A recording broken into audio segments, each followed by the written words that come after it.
الحمدللہ شوہر کا بیوی پر بہت بڑا حق ہے اور بہت سارے حقوق ہیں۔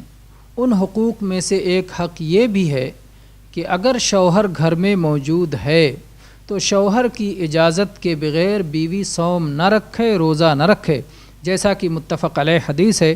نبی کریم صلی اللہ علیہ وسلم نے ارشاد فرمایا لا يحل للمرأة ان تصوم وزوجها شاہد الا باذنہ، کہ کسی عورت کے لیے یہ حلال نہیں ہے کہ اس کے شوہر کے حاضر ہوتے ہوئے اپنے شوہر کی حاضری میں اس کی اجازت کے بغیر صوم رکھ لے، ایسا حلال نہیں ہے۔